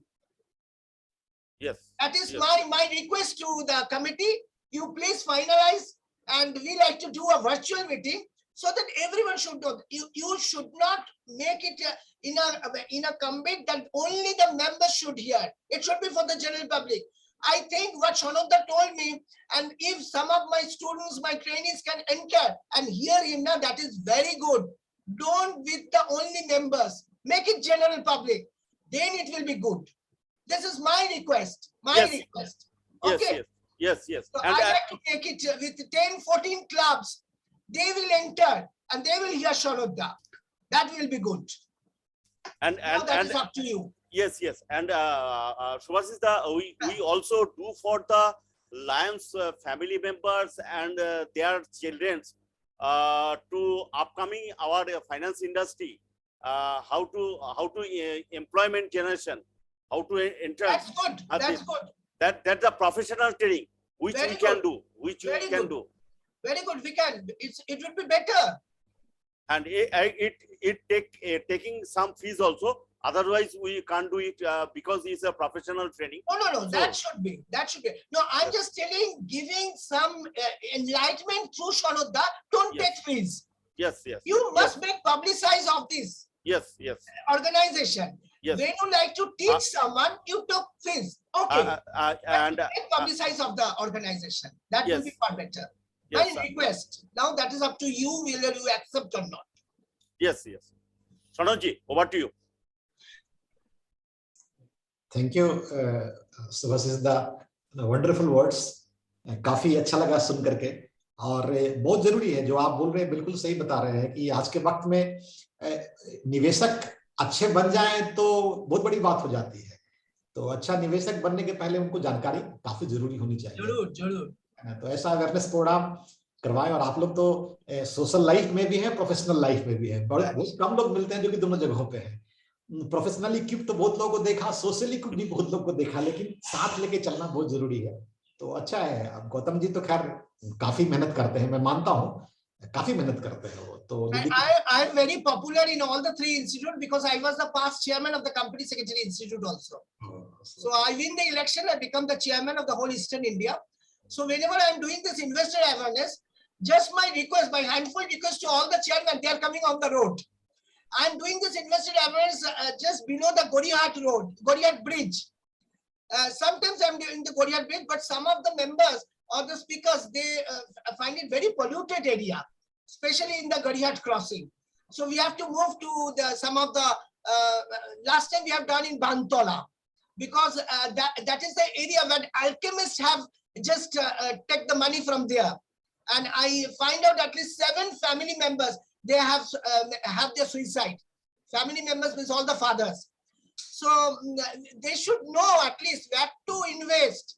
So I like also that Shanodda, if he accept my proposal, he should come with us on the road or in the public meeting, and he should speak same like a politician, that kahan paisa rakhna hai, कोई गलती नहीं करना, जो कर दिया तो कर दिया, अभी नहीं करना चाहिए. That is my request. अच्छा लगता है sir. Shanodda, when we are speaking in the public, we are not politician, but when we are speaking on the road or in the बड़ा मार्च में, लगता है कि हम भी ममता बनर्जी है, कुछ बोल रहा है. So this is my request that if Rakesh ji, Shanodda ji, if they come in the public meeting and say something about this financial, that where they should keep the money, and they are ekdam means they are deprived persons. You know, Bantola mein jo rehta hai na, they are very much deprived. Now the most important thing is going on 6 रुपया में 1 करोड़ होता है. आप देखा है 6 रुपया में 1 crore advertisement आते हैं. So in the city itself, in the remote areas, घर में इतना झगड़ा होता है, जो महीने में 3,000 रुपया कमाता है, लेकिन 1,000 रुपया वो देता है फॉर द ये लॉटरी के लिए, एंड उसका बीवी को मारते हैं. ये सब हमारे पास आता है, because since we are working in the society, so we are going there. 1 crore मिलना इतना आसान नहीं है लॉटरी में, लेकिन 3,000 में 1,000 दे देता है लॉटरी में, और उसका जो घर है, 4 बच्चे हैं, वो खाता पीता नहीं, उसका बीवी को मारा है, वो दिखाया है हमको. So there you have to do something. अच्छा लगेगा जब आपको सुनेगा, आपको सब नमस्कार करेंगे, सर हमारा ये हस्बैंड ऐसा करते हैं. So that is we are doing.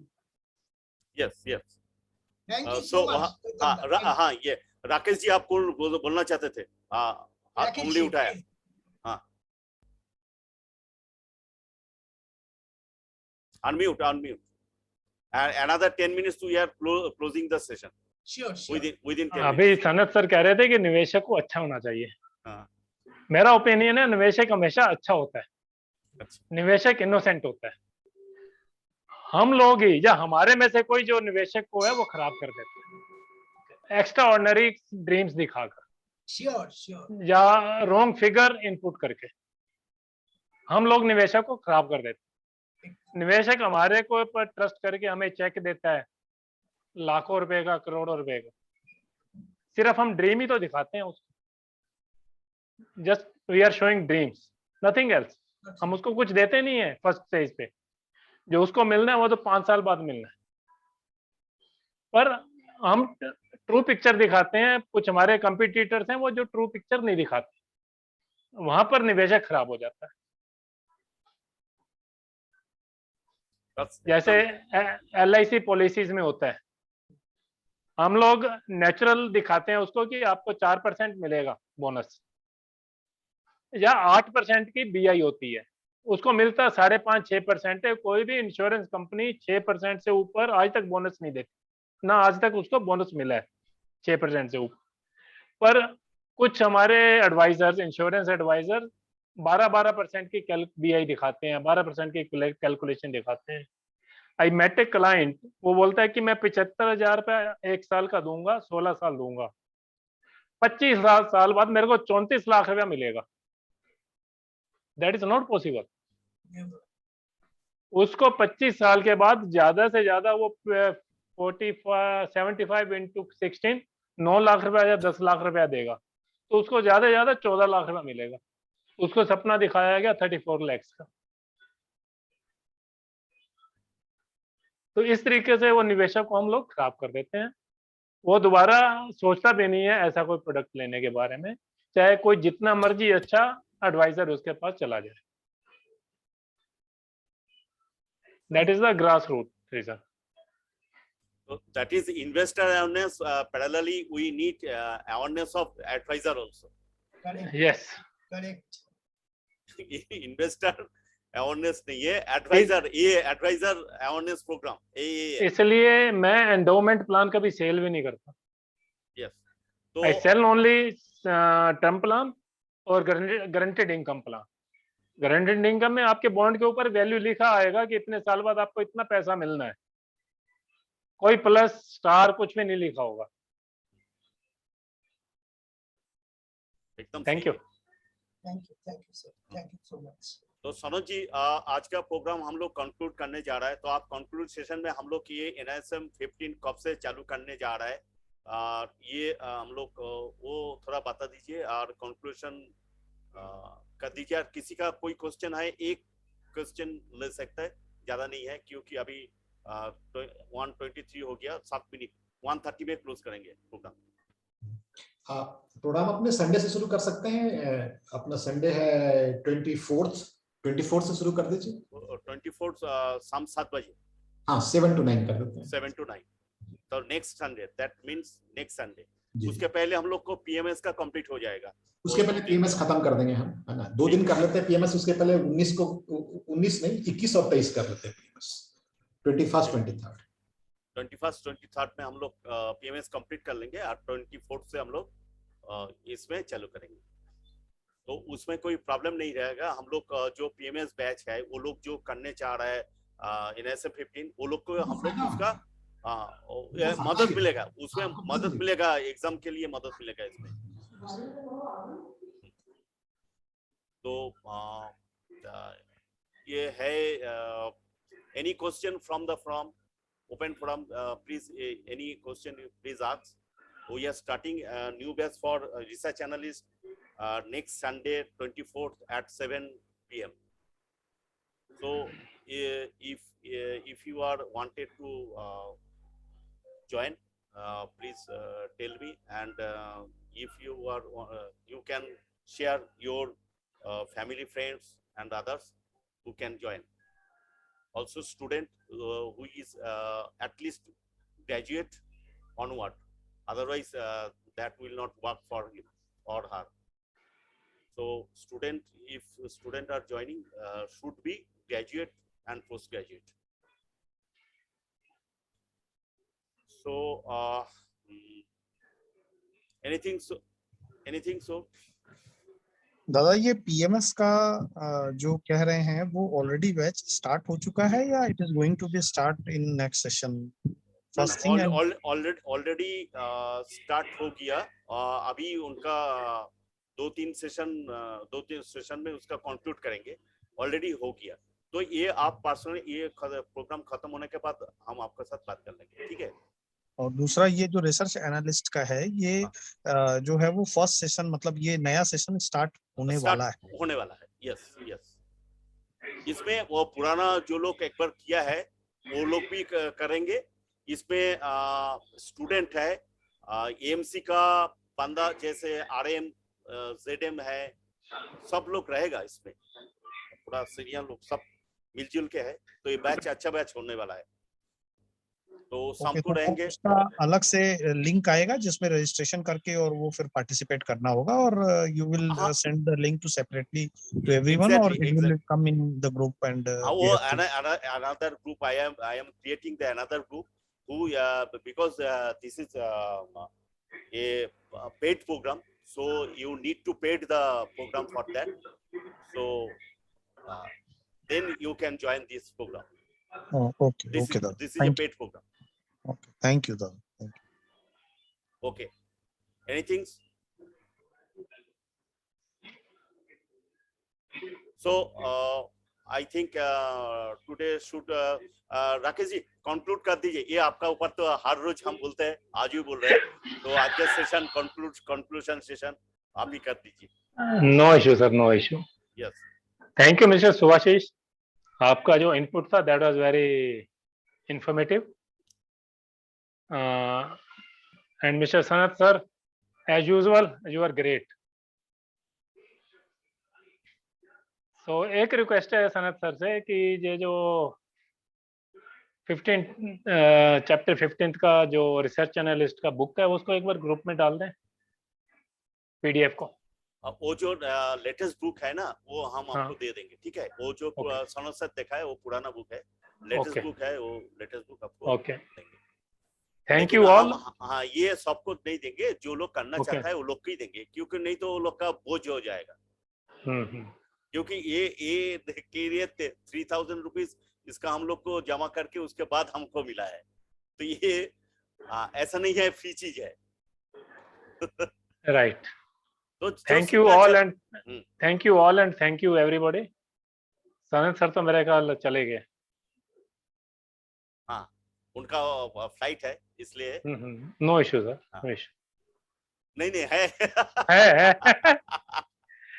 Thank you, sir. Thank you very much. Okay, sir. Suभाशीष sir. Yes. Thank you very much. Thank you. Good day to all of you. Thank you so much. Thank you.